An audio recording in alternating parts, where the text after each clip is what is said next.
How's it going? This is Lansdowne North. David Dunn here, joined by Conor McAvoy, and this is the League of Ireland Matchday Review, Matchday 3 and 4. Conor, how is it going? Another incident-packed week of Irish football, isn't it always, my friend? Yeah, I'm good. It's been, you kind of like with the matches last night and how last night I think the results didn't really go the way most people would have thought. So you kind of move on from Friday quite fast, quite quick, and then you think of a team might have had a good result on Friday night, and then it comes to last night, and then it could have went tits up for them, and then now you're back in a negative frame of mind when it comes to some clubs. But no, I'm good. It's been enjoyable to have 2 match days really in the space of 3 days. Get to see loads of football. Yeah, lots of football across the last few days. And of course, before we get fully into it, if you haven't already, please do subscribe to the channel. Hit that like button. Tell your friends and family about it, that we're trying to grow the channel. So if you wouldn't mind, please do subscribe to the YouTube channel. You can also head over to our Facebook, Instagram, and our Twitter account. And of course, you can follow Conor over at Rev Tracker on Facebook and Twitter. And of course, you can join us live most Sundays, although I think we're going to be live this Monday.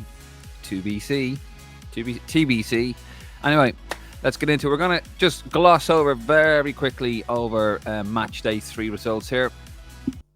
So Cork City beating Bohemians 2-1 at home. Derry City losing 2-1 at home to Waterford. Drogheda United drawing 1-1 with Galway United. Shelburne drawing 1-1 with Shamrock Rovers in the big game. And St. Pat's beating Sligo Rovers in an absolute cracker of a match 4-3. Of course, that was on Friday. And a little bit of afters between Cork and Bohemians. Allegedly, Conor, some damage done to the the seats at Turner's Cross, apparently by the home fans. Have you heard about this? Yeah, I've seen it. I think that's behind the goals. I don't know what to be honest, what the name of the stand is. But behind the goals is seen as the atmosphere section at Turner's Cross. So I'd imagine it would have been from fans jumping up and down, jammed in. From probably when Rory Keaton scored, I seen a bit of the stand fell down just on the other side of that, like the wall covering it when people were celebrating after. And I could imagine it was probably like, I know something like that is horrible to see, and that should never happen from clubs. Fans shouldn't be doing damage like that to the ground. But I don't know whether that was from limbs at the end, from fans falling against each other and falling down, because it seemed to be a big moment for the club when Rory Keaton scored that winner. But it's not great to see, because that's more money that should be going towards other things. It's going to have to go back into getting them seats I don't know, just getting them pulled out and putting new ones back in. But no, I don't think we ever got a full story what actually caused it, whether it was from just limbs of fans falling on top of each other or whether it was fans being stupid. But I'd like to think it wasn't fans being stupid.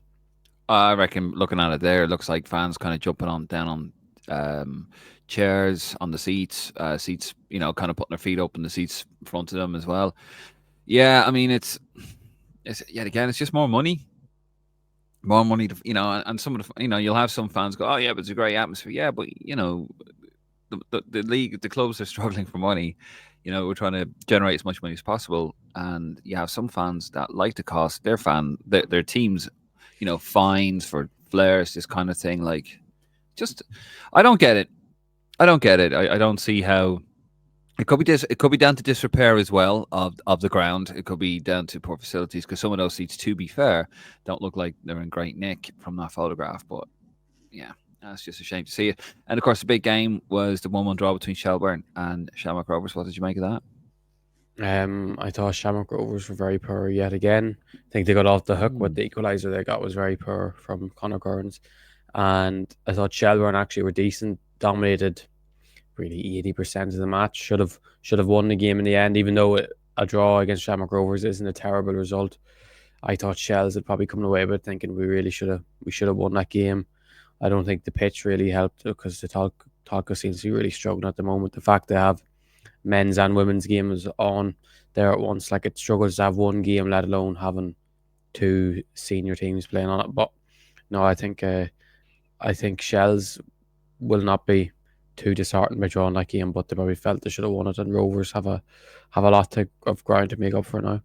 Yeah, very poor run of form, which of course continued last night. We're going to get to the match day 4 around our results. Here we go. Bohemians losing again, 1-0 at home to Drogheda. My pick for relegation, which is looking brilliant right now. Galway United 1-1 draw with Shelburne. Sligo Rovers 2-1 at home to Shamrock Rovers. St. Pat's, two penalties actually against Derry City 2-0, and Waterford 2-1 winners over Cork City. Let's just break down some of those games there last night, Conor. We'll probably start with the Waterford Cork game. Alex Nolan scoring a lovely goal. Very nice, actually. Did you see? Cheeky little Gorgeous, run. Yeah, and then, of course, Waterford hit the crossbar. That was a lovely shot. Couldn't catch the guy's name outside the right boot. Bang off the crossbar. And, of course, Pádraig Amond with a captain's goal and a lovely finish. And, of course, they had Freddie Anderson sent off. Cork did as well. With, of course, Kyle White with the late winner for Waterford. Waterford still a bit of a surprise package this year. Yeah, they have, because I think they're one of the teams you never know what's actually going to happen with Waterford because of the Fleetwood Town connection, who they're going to lose, who they're going to bring in. Is the player they're going to bring in from Fleetwood going to be good enough or not? But they've looked decent. They're top of the league now, which is, even though it's only after 4 games, I don't think no one would have predicted after 4 games they'd be sitting on top of the table. Was only on 8 points, but I thought they were impressive last night. The red card did play a big part in it. It was harsh to think that was a second yellow, because I don't know if you've seen Tim Clancy's reaction post-match, Dave.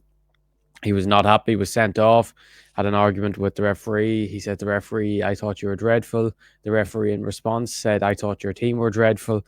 So and I think Tim Clancy's not too pleased about the comment he made about his players. But no, I do think Waterford were decent last night.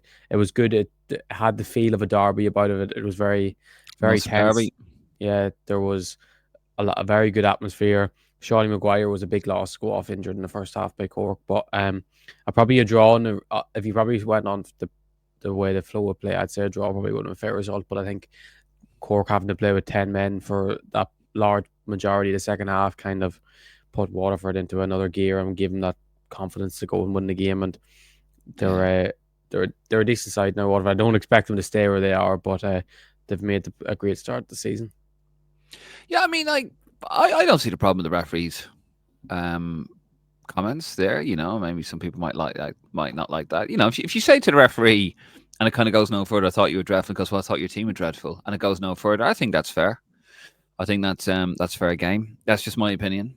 It's because I think it was because the fact he sent Clancy off for it after giving 2 yellow cards for the comments he said to him for saying he was dreadful.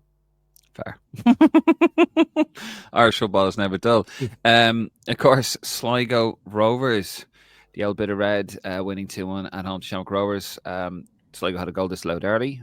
Reece Hutchison gave Sligo the lead. Fantastic equaliser by Graham Burke, actually. It was a lovely finish. And John Mahon winning it on the 78th minute. Rovers look to be in real trouble now. Very bad start. Now, to be fair, if you remember, they had a very bad start last season as well and came on strong. So, should we be panicking just yet? Are they in a relegation battle just yet, Conor? I think I don't think they're in a relegation battle, but I would be seriously worried if I was a Shamrock Rovers fan. I think the transfer window they had was absolutely horrendous. If I had to rank every League of Ireland team this offseason, I would say Shamrock Rovers have had the worst. With the players they've lost and the players they've not brought in to replace them, I think Shamrock Rovers have really, really went backwards. Yeah, I still think they'll do well in Europe because they'll be seeded because of how good they've done. And likely they could qualify for but I don't think they're going to be in a title race. I thought they would have been in a title race before the transfer window was going to end, because I just thought naturally with the money they would have brought in from Europe and the players that had to replace it, they were just going to replace them. Nothing seemed to, they brought in Danny Grant. Danny Grant's nothing compared to Neil Ferrugia. Michael Noonan was brought in, was kind of seen as being like one of a couple of striker options that they were going to have. You can't have a 16-year-old starting every game, but now because they haven't brought in a striker, it's he starting every game. And as much as you want to see a 16-year-old playing to get that men's experience, it's not like a lot of that it should be bedded in. Like you see what Melia was like last season at Pats, like they had a couple of striker options and they still do that. Doesn't have all the pressure in the world on him, but I would really worry if I was a Shamrock Rovers fan. Like it's not looking great. And then they have Pats again this Friday, which I think they're in Tala. Like surface with the wingers Pats have and the attackers they have. I don't see Rovers getting any more than a point, possibly. I think they'll probably lose. So, if I was a Shamrock Rovers fan, I would not be too satisfied with how things have gone. They brought in Robertson as a free agent last week. That was at Derry, who's a decent signing as a wing back kind of option, but they still, I think, they've a lot to be desired for. And I wouldn't say Shamrock Rovers are looking like they're going to be in a tight race anytime soon. No, but I mean, we said it about them last season, didn't we? And they absolutely they came roaring against Yeah, but I Shelbourne. don't think I would say, Dave, is the standard of the league this year. I would say with the top teams are a lot better than what they were last year. Like Shell have improved, Pats have improved massively. Hmm. Bows, even though Bows aren't really in a title race at the moment, the standard of them have got better. It's like I think the two teams that you'd say are the two head and shoulders favourite, Shells and Pats, have improved massively, whilst Rovers would have went backwards. Yeah, no, fair. I mean, there's still a lot of football to go. We're only at round 4, but you imagine it wouldn't be too bottom for too much longer. Of course, Bows at home having their own issues. You love an LT foe, Bows. I'm going to get a lot of stick for this. They had, what was it, give Israel the red card. Maybe we should give their manager the red card. Shane Farrell smashing the crossbar, and almost immediately from that, Thomas Alua finished smartly on the 17th minute. Basically, Drogheda might there for relegation. Just sat back, and Bows could not break them down at all, could they? No, they couldn't. As I've said, with Kevin Doherty's style of play is not going to be the most beautiful thing on the eye. It's not going to be liquid football, but it works and it seems to work. It's quite old school. Galway kind of play in a similar way, but it's just working. I don't know. Usually they don't struggle to score goals, or they would eventually concede. But no, Drogheda have been excellent all over the park. They've, like, even though Bowes had 70% possession yesterday, Dennison didn't have any really saves to make. I think he had 2 shots on target in the whole match, and like Alua's goal was absolutely brilliant in fairness, but it's weird to see this start of the season with Bowes, because when you look on paper, their squad's very strong. They had the brilliant win against Rovers at the Aviva. Obviously, Moussa is the big talking point. He has come in, he hasn't scored in the league as of yet, but I don't think it's fair to really judge him as of yet because of fitness reasons. He didn't start last night, but it's just strange with Bowes, David. They're a team that you just don't know what's going to happen. Like, you wouldn't be surprised if they ended up in a relegation battle, or you wouldn't be surprised if they're in a title race. So while I don't think they're in a relegation battle, but I wouldn't be surprised if Bowes like just go into a not in season, or if Bowes go into a season of fighting for the title. It's just so hard to predict with them. But it's great to see in Drogheda, especially as your prediction that they'd finish last. Now they're sitting second, isn't it? And I think you have a lot of apologies to make to Drogheda. I'm sorry. It's the League One after 4 games, Conor. Have I missed something? Well, they've 7 more. They've 7 more points than Shamrock Rovers, so they're surely on the. They're on the right path. The thing is, Drogheda's on the right path. They're playing well, and they still have a lot of players come back from injury. So I think Drogheda are. It's good to see a team seen as the minnows of the League of Ireland at the moment in terms of Premier Division football, doing so well. My team, Pats, 2-0 win over Derry City at Richmond Park. Aidan Keena with 2 goals. 2 penalties, I should say, with both goals. Red card for a fellow called Winchester on Derry. What a name that is, Winchester. But yeah, 2 lovely penalties actually by Aidan Keena. Did you hear the commentary? The Pats commentator when he was when the first one was given. That's a penalty. Yeah. That's a penalty. That's a penalty. I was like, ooh. It was a new co-commentator. It was a new co-commentator on with Pats last night. I don't know who he was, to be honest, but I'm sure someone will be able to tell us. But it's not the usual co-commentators on. I don't know who he was. Yeah, probably got him out of the. Oh Christ! What was the name of the McGrath's pub? Was it? I used to drink in on Richmond Park. I'd imagine he was an ex-player or an ex-Bows player or ex-Pats player, probably, that was in for. Definitely. No, definitely. Of course, Aidan Keena now is the top goal scorer in the League of Ireland with 5 goals. I mean, a win is a win. 2 penalties. Pats have had their struggles now, but it's 2 wins on the bounce. Of course, 4-3 at home against the Bitter in the last game, the 4-3. It was against Sligo, wasn't it? The last one. They were 2-0 up, and all of a sudden then it was 2-1, and they turned what looked to be a very straightforward win. A bit like Stephen Kenny, that the last few games of Ireland under Stephen Kenny, where it looked like we were breezing, and then all of a sudden just boom. So they have their issues, but it's a good win. It's 3 points in the bag, and yeah, onwards and upwards. I don't, but I think you'd worry about that red card. I don't know if you watched the highlights back of Carl Winchester's red. I seen James McLean was very disappointed with the referee's performance. He had it up on his Instagram, giving about how poor the referee was. Yeah, I have to say I agree with in terms of I did not think that was a red card at all. Like Carl Winchester would be looked as probably Derry's one of Derry's main men, and to lose him in the middle of the park in such a big game like Pats away is probably seen as one of the top two toughest places to go to this season. And I don't I don't see how the referee gave a red for that. In the time, it kind of looked, yeah, maybe 50-50. And then when they slowed it down, definitely wasn't a red card. And although Pats were 1-0 up, Pats probably, I would have still said Pats probably would have won the game. It still has a big effect in the game. Once the red goes in at 1-0 down, the second was inevitable. And Pats really could have got more than two, or could have got three or four. And although I think Pats will now start to kick in the gear properly, I think there were, I don't know what it was. I don't know what it was really to start the season. Maybe it was just the hangover from last season, how good they were. They probably expected to come in the season and continue that form on. But I do think that Derry, although they should probably be doing better than what they're doing at the moment, they did get very unlucky last night with the referees' decisions. Yeah. No, but I mean, Derry's demise is Pat's glory. Happy days. Galway, the last game here, Galway United, of course, 1-1 draw with Shelburne, the defending champions. Another draw for Shells. Amy Cafferty with the diving header. Great diving header, actually. Proper old school for Shells. And of course, it was no goal from John Martin on the 58th minute. And that was it. Shells had a fantastic start to the season. Now they just seem to be stuttering a little bit. Yeah, it's weird. They've played some nice football. Their style of play is so much change going with the front two and what they've done in the past.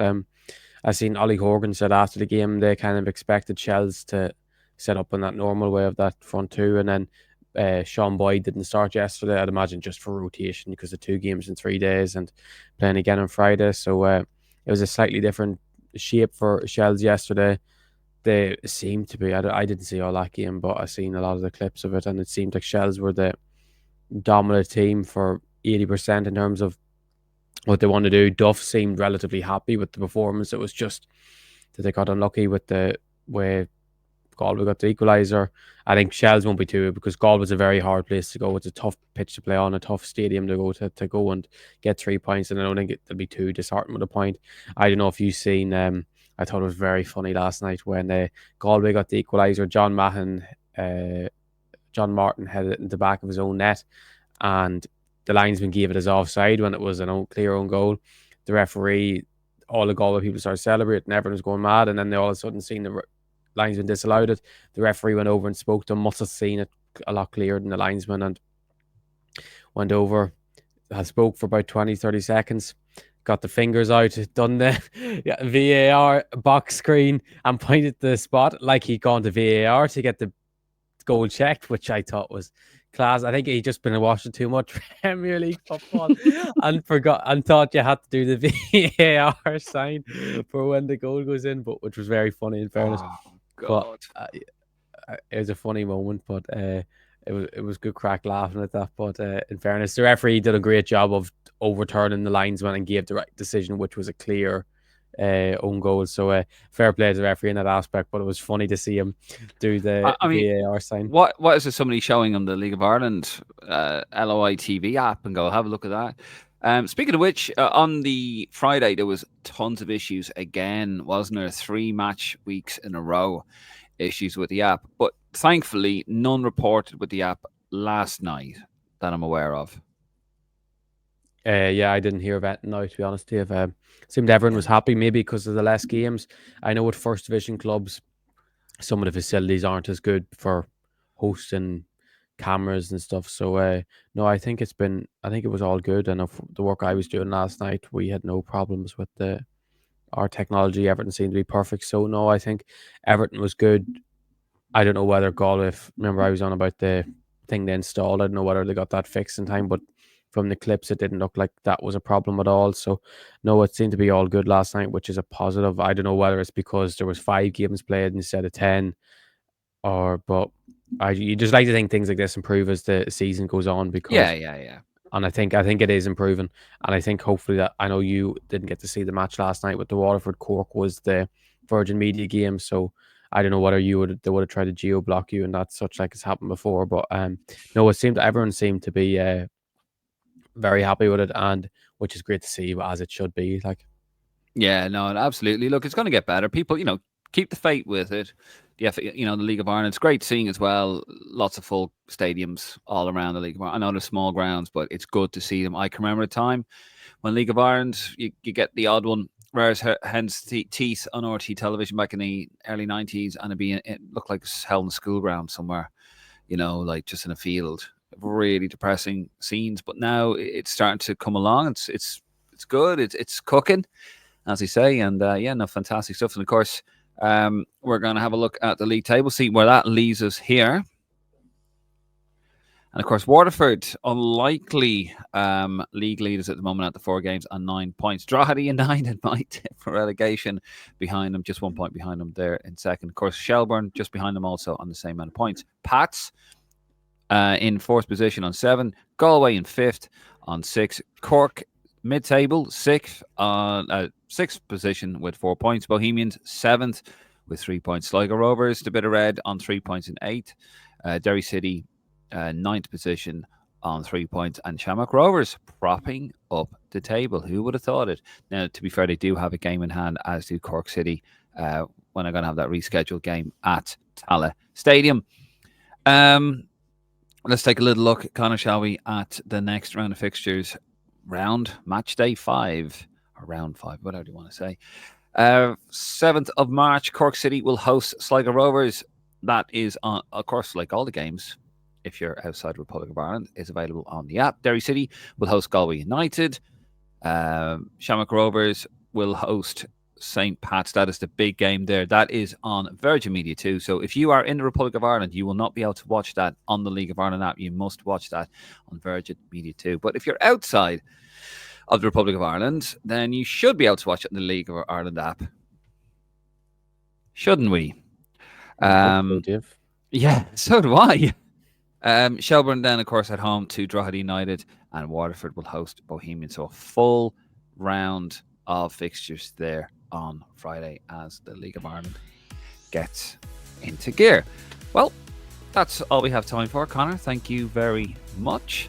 Thank you very much for watching at home as well. If you haven't already, please do subscribe to the channel. You can hit the like button, hit the subscribe button here on YouTube. We are trying to grow it. We are trying to get 2,000 subscribers on the YouTube channel before we go away to Plovdiv.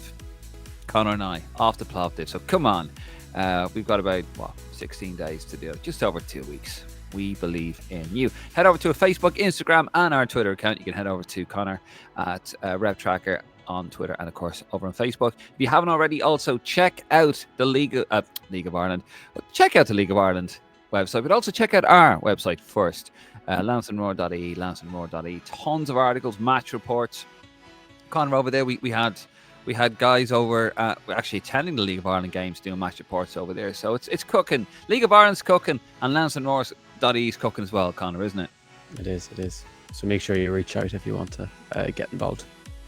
Yes, and how do you do that? I'm going to play a little video in a second that explains how you do that. But anyway, we're signing off here. We will be back with the live Sunday or Monday. Keep a lookout on our socials, and we'll keep you up to date on that one. Anyway, we're out of here. I'm David Dunn. He's Conor McAvoy. This is Lansdowne, and this is how you can write for Lansdowneroar.ie. How's it going? David Dunn here from Lansdowne Roar, and I am calling out to anybody who wants to write about Irish football. That's right. If you want to write for Lansdowne Roar at lansdowneroar.ie and join our fantastic writers group over there, this is a great opportunity for you. It is a voluntary position, no experience required. However, all we ask is for you to be passionate and consistent, and also be able to string 2 cents together. Sorry, Martin, that leaves you out. It can be any level of Irish football that you want to talk about: men's, women's, seniors, juniors, League of Ireland, the school league, anything at all that you want to express yourself about. This is for you. If you are an aspiring sports journalist, it's also a fantastic opportunity for you. We do have a wide reach. Of course, we have to stream every week, as you're probably watching this on now. So it's a great way to get yourself exposed in a positive way. If you want to get in contact, pod at lansdowneroar.ie. Also, Conor at lansonroar.ie, David at lansonroar.ie, Martin at lansonroar.ie, or you can head over to our Facebook, our Instagram, or our Twitter, and you can contact us directly. Not a problem, and we'll get you sorted there. Apply below.